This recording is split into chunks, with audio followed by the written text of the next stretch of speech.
Il est souvent intéressant de vérifier et valider le résultat obtenu par le modèle conceptuel de données étudié dans les chapitres précédents, c'est-à-dire de vérifier si le MCD est normalisé ou non.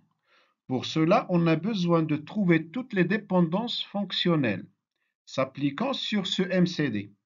Nous donnons dans cette diapositive un ensemble de règles pouvant vous aider à trouver ces dépendances fonctionnelles. La règle 1 dit que tous les attributs d'une même entité dépendent fonctionnellement de l'identifiant de cette entité. La règle 2, il s'applique pour les associations de type 1 plusieurs, ce que l'on appelle également père-fils. Alors, on a toujours la dépendance fonctionnelle suivante. L'identifiant de fils détermine l'identifiant du père, parce que un fils, il a un seul père unique. Et donc, on a la dépendance est vérifiée. Ou bien pour le modèle logique de données, la clé primaire du fils détermine la clé étrangère du père. La règle 3, il s'applique cette fois-ci pour les associations plusieurs à plusieurs. Alors pour les associations, donc pour les attributs justement de ces associations, cet attribut, il dépend fonctionnellement du couple des identifiants des entités impliquées dans l'association. Par exemple, numéro de commande avec le numéro de produit détermine la quantité. Alors, si vous donnez un couple unique pour numéro de commande et numéro de produit, ça lui correspond une valeur unique pour la quantité commandée. La règle 3 donc dit que les dépendances à considérer sont uniquement les dépendances directes. Toute dépendance non directe qui peut être déduite par application des axiomes d'Armstrong ne sera pas considérée pour l'opération de normalisation, cette fois-ci, du modèle conceptuel de données.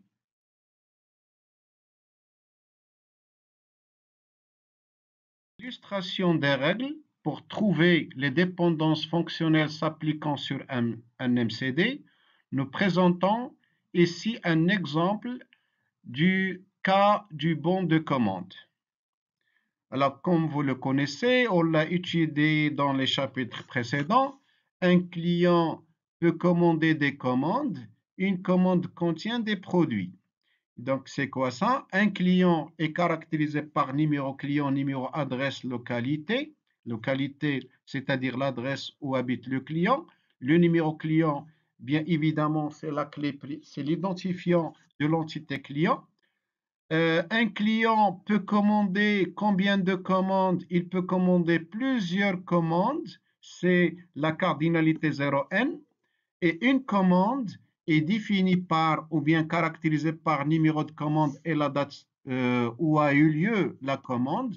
Donc, numéro de commande, c'est l'identifiant de cette entité.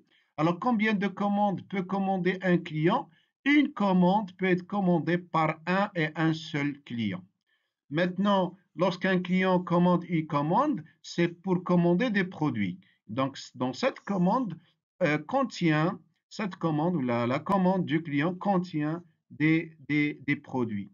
Et donc, pour chaque commande et pour chaque produit, donc, on a une quantité commandée donnée. Donc, la quantité commandée, elle dépend de la commande et de produit. Et donc, les cardinalités, là, pour la commande, il contient combien de produits? Il contient au moins un produit, sinon voire plusieurs. Un produit est commandé par combien de commandes? Un produit, on peut le commander par plusieurs commandes. Voici la lecture de ce MCD correspondant au cas du bon de commande. Alors le MLD correspondant au MCD en appliquant les règles de passage étudiées dans le chapitre 6, on obtient le schéma de base de données suivant. Un client est défini par numéro client comme clé primaire, les attributs nom, adresse et localité. Maintenant, la commande, elle est définie par les attributs numéro de commande et la date commande, avec une clé étrangère numéro client qui vient du fait que une commande est effectuée par un seul client. Et maintenant, le produit, donc, c'est défini par les attributs numéro produit, libellé, le prix. Donc, la clé primaire, bien évidemment, est le numéro de produit. Et pour l'association plusieurs à plusieurs, comme on l'a déjà étudié, ça conduit à l'établissement d'une nouvelle relation qui s'appelle contenir avec les identifiants des entités impliquées dans l'association, à savoir numéro de commande et numéro de produit. Et l'attribut d'association sera donc placé dans cette association plusieurs à plusieurs. Et comme clé de cette association, de cette relation, c'est le couple numéro de commande et numéro produit. Donc la question ou les questions auxquelles on va répondre, c'est de trouver les dépendances fonctionnelles s'appliquant sur le modèle logique de données et via donc le MCD. Et finalement, tracer le graphe de la couverture minimale pour ces dépendances fonctionnelles.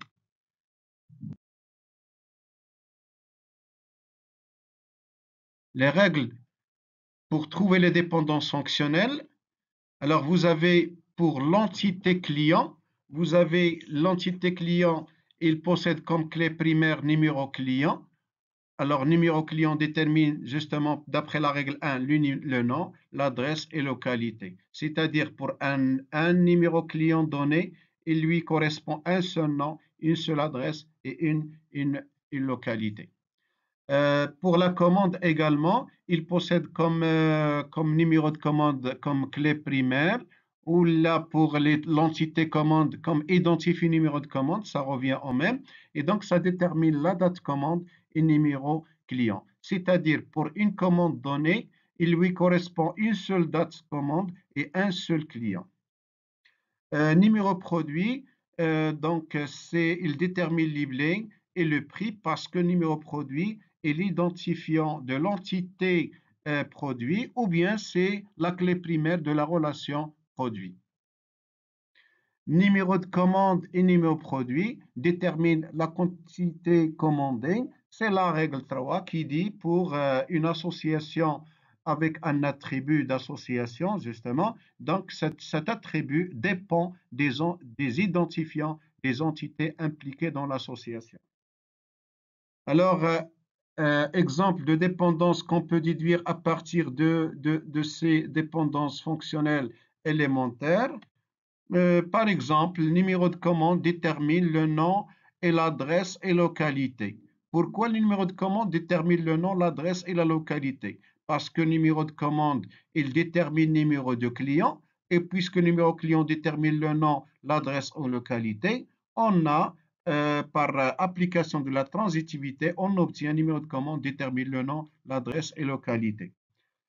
Numéro de commande et numéro produit déterminent le numéro de client, déterminent le libellé et déterminent le produit. Pourquoi? Parce que numéro de produit, il détermine le libellé. Et le numéro produit seul détermine le prix. Si on ajoute numéro de commande à numéro produit, la dépendance, elle est conservée, ce qu'on appelle donc la propriété d'augmentation. Numéro de commande et numéro produit déterminent le nom du client. Pourquoi? Parce que numéro de commande, il détermine le nom par transitivité. Par augmentation, numéro de commande, numéro produit détermine le nom. Et la même chose pour l'adresse et localité.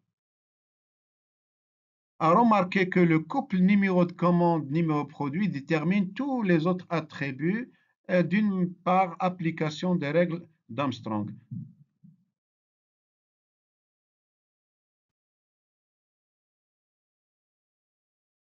Alors pour le graphe de couverture minimale associé au bon de commande, donc on trace les dépendances fonctionnelles de base et on aura ce graphe de dépendance fonctionnelle qui traduit le fait que numéro client, il détermine le nom, le numéro client détermine l'adresse, le numéro client détermine localité, numéro de commande détermine la date commande.